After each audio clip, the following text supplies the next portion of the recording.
I might have just found a lot more energy. Is there any way the Pentagon can connect to SpaceX? SpaceX? What the is that? You know, the company trying to find new forms of energy, create jobs, and get mankind to Mars. Okay, that's dumb, but go on. Attention, all SpaceX employees. Please evacuate the building immediately. We've just received a bomb threat from NASA. This is not a drill. The NASA terrorists are super jelly of us. Give it everything you got! Mr. President, do it! Reroute the internet through SpaceX! Rerouting now!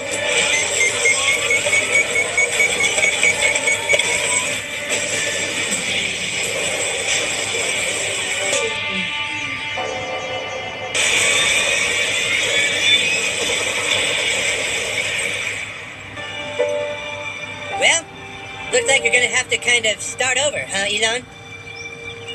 Maybe you should just go back to your little cars, huh?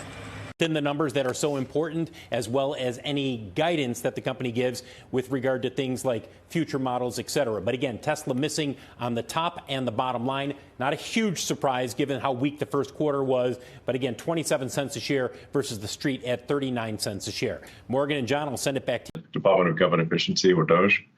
I think the work that we're doing there is actually very important for trying to rein in the insane deficit that is leading our country, United States, to destruction. And the doge team has made a lot of progress in addressing waste and fraud. The natural blowback from that is those who were receiving the wasteful dollars and the fraudulent dollars will try to attack me and doge team and anything associated with me. So, but then I'm really left with two choices. Should we just let the waste and fraud continue? We're continuing at it to grow at a really unsustainable pace that was bankrupting the country, or to fight the waste and fraud and try to get the country back on the right track. And I believe the right thing to do is to fight the waste and fraud and get the country back on the right track, and working together with the President Trump and his administration. Because if the ship of America goes down, we all go down with it, including Tesla and everyone else. So I think this is this critical work.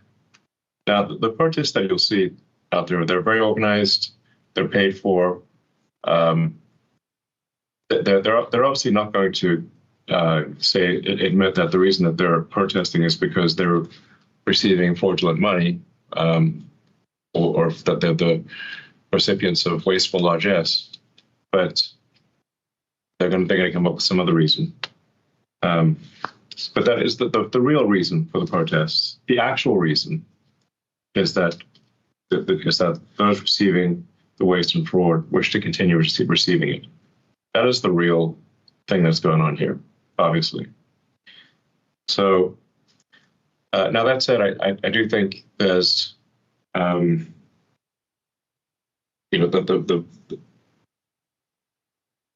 large slug of work necessary to get the doge team in place and working in the government to get the financial house in order is mostly done. And I think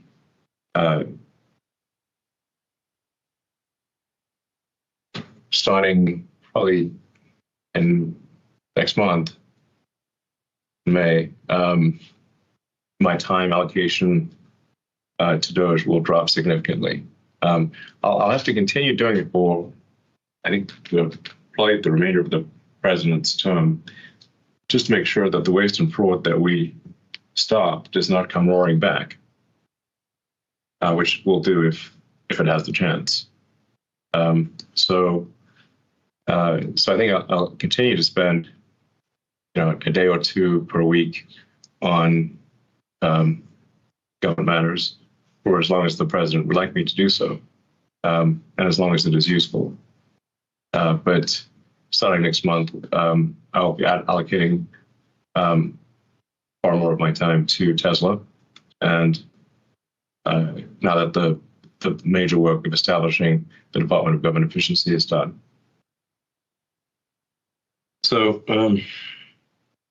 Troops, let's get the drilling going on in the background. It's your favourite Brit abroad, watching the American dream, Well, it's collapsing faster than a Tesla resale value. Elon, well, used to be Tesla equals future. Now it's more like Tesla equals forgot to turn the oven off. What is Musk doing?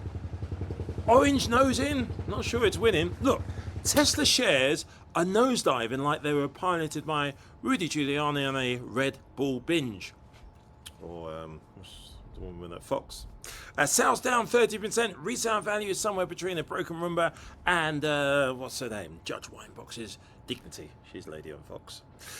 You'd have more luck selling a bag of wet chips or crisps outside a Chick-fil-A on a Sunday. I'm getting rid of your Tesla, I think. The cherry on top. Elon's too busy cosplaying Bond villain or something on X, Twitter, whatever it's called, to run his actual company. I think it's AI though. 1 minute he's tweeting Xing like he's off his meds.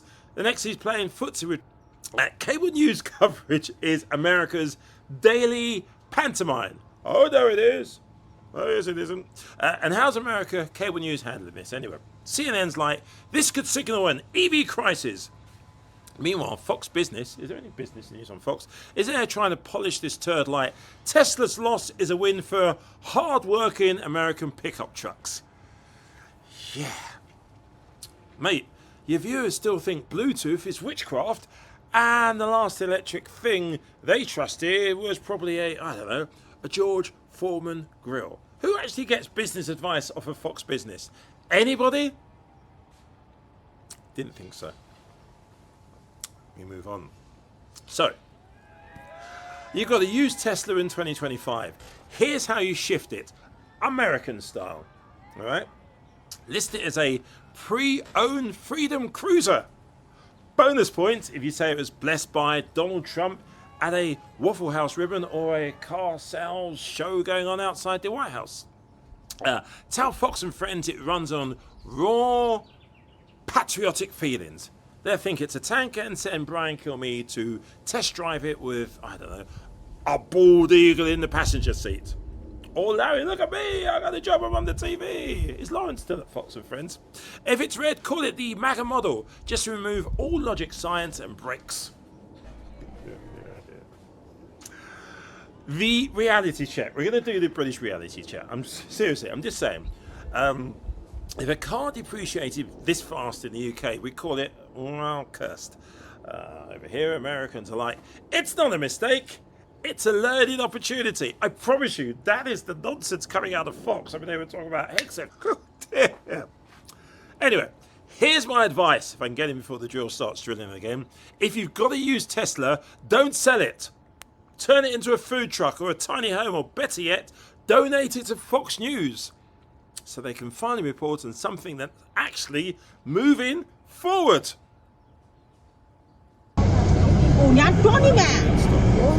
How did that do today? This sketch is over, just like Tesla's resale value. Cheers, America.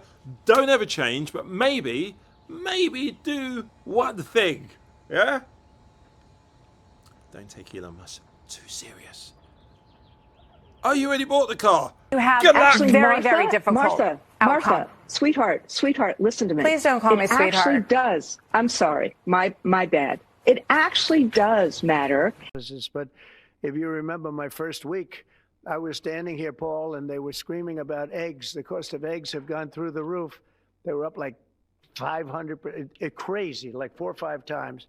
And we won't have eggs for Easter, they were saying. There will be no eggs. You can't order eggs. They wanted us to order plastic in the shape of eggs. Well, yesterday we had 48,000 people at the Easter hunt. They call it the Easter roll at the White House. And we had all eggs. And as you know, the cost of eggs has come down like 93, 94% since we took office. And they're pretty much normally priced now. Great job. Our Secretary of Agriculture, Brooke Rollins, did a very good job. But groceries have come down. It's all coming down. The only thing that hasn't come down, but it hasn't gone up much, are interest rates. And we think the Fed should lower the rate. We think that it's a perfect time to lower the rate. And would like to see our chairman be early or on time as opposed to late. Late's not. Earlier today, Treasury Secretary Gustin suggested that with tariff rates as high as they are now, it's effectively an embargo. trade between the United States and China. Do you see it that way? That's true. 145% is very high, and it won't be that high. It's not going to be that high. It got up to there. We were talking about fentanyl, where, you know, various elements built it up to 145. No, it won't be anywhere near that high. What level do you think it'll come down to if you haven't? It'll come down substantially, but it won't be zero. It used to be zero. We were just destroyed. China was taking us for a ride, and just not going to happen. It's not going to happen. We're going to be very good to China, have a great relationship with President Xi, but they would make billions and billions and billions of dollars a year, and they would build their military out of the United States and what they made, so that won't happen. But they're going to do very well, and I think they're going to be happy, and I think we're going to live together very happily and ideally work together. So I think it's going to work out very well. But no, it's at 145%. It will not be anywhere near that number. Firing Jerome Powell, because here, economic advisor Kevin Hassett a few days ago said that you and people in the White House are studying this idea of possibly doing it before his term ends. No. Do you have any plans on doing it? None whatsoever. Never did. The press runs away with things. No, I have no intention of firing him. I would like to see him be a little more active in terms of his idea to lower interest rates. This is a perfect time to lower interest rates. If he doesn't, is it the end? No, it's not. But it would be good timing. It could have taken place earlier. But no, I have no intention to fire him. Last time you talked to him, sir. I don't want to comment on that. That doesn't matter. Mr. President, you said When can we expect the Epstein documents to be released? The rest of them? Which documents? The Epstein files? I don't know. I'll speak to the Attorney General about that. I really don't know. I know that we've done the RFK. The Kennedy, Martin Luther King is out there very shortly, so we'll find out. But we've really announced we're doing them in full transparency. You know, when we did JFK, people were saying, "Oh, maybe it wasn't all; it was all." And Eric Adams is still playing out, with 3 more federal prosecutors resigning in protest today from the Southern District of New York. They had previously been suspended for refusing to drop the charges against Mayor Adams. In their resignation letter, the prosecutors alleged that Deputy Attorney General Todd Blanche placed a condition on reinstating them to their posts, that they, quote, must express regret and admit some wrongdoing by the office in connection with the refusal to move to dismiss the case, end quote. Of that demand, they write this, quote, we will not confess wrongdoing when there was none. We have served under presidents of both parties, advancing their priorities while pursuing justice without fear or favor. Now, the department has decided that obedience supersedes all else, requiring us to abdicate our legal and ethical obligations in favor of directions from Washington. That is wrong. Joining our coverage is former White House attorney during the first Trump administration, Ty Cobb, one of several former insiders who have signed a letter rebuking their old boss's efforts to weaponize the Department of Justice against other former Trump officials. We'll read from that letter in a second. But we are also still joined by our friend David Jolly. Ty Cobb, it's a pleasure to have you here. I've covered many of the things you've been involved with, but never had a chance to talk to you before. And I wonder if you could weigh in on Todd Blanche. As someone who was once an attorney for Donald Trump, why would someone like Mr. Blanche, who had worked at the department himself, allow these great attorneys and career public servants to leave because they refused to bend the law for him? Well, it's very nice to be with you. Thanks for having me, and it's good to be on with the congressman, who I respect greatly. The issue with regard to Blanche here is somewhat answered by the difference between his service and mine. He was Trump's personal attorney. I actually represented the office of the presidency. I didn't represent Trump individually, so it was slightly a different thing. And his loyalty has always been to the man, and it's still, unfortunately, to the man. If you'll recall the occasion when Trump came to address the Great Hall of the Justice Department and was introduced by Pam Bondi, who took an oath to, protect and serve the Constitution, but declared in that moment her fealty to Trump and dedicated her entire staff to that cause. That's unprecedented in American history. It's not unusual to have personal attorneys or former personal attorneys for a president, or people close to a president, like Bobby Kennedy was to his brother, or John Mitchell was to Nixon.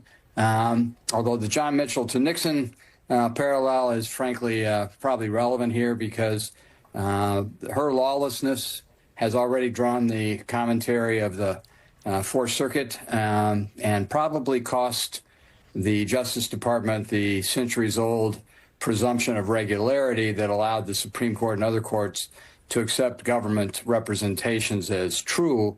So I think the sad thing here with Blanche is he, like Bondi, like Emile Beauvais, have clearly put their loyalty and fealty in the hands of the president rather than honoring their obligation to serve the Constitution.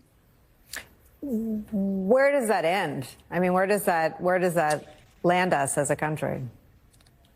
So it lands us in a very sad place, because historically the Justice Department has been a collaborator along with the Article III judiciary in fashioning and tempering the rule of law throughout our historical evolution.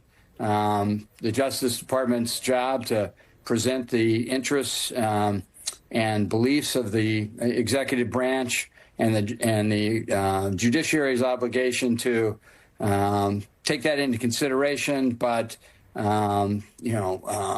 carry out the contemplative obligations that they have to weigh whether the government through the executive branch is overreaching.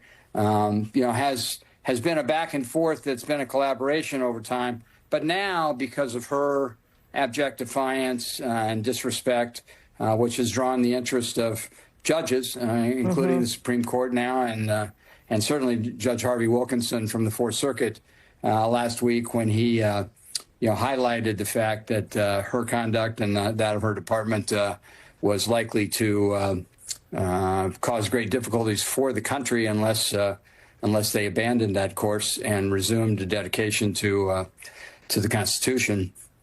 We're going to be in a bad place. And I think we're already there, given the number of individual vengeance-oriented cases that you see, the law cases against law firms, the cases against Mr. Krebs, Mr. Turner, the executive orders that the Justice Department is trying to help enforce that are clearly unconstitutional and violations of the First Amendment. I think we're going to be in a very difficult circumstance, put a lot of pressure on the courts. I think the courts are up to it, but unfortunately the courts weren't designed as an immediate response team. And of course, sadly, we have the legislature, which the congressman can speak to, but the legislature has been neutered by its own cowardice.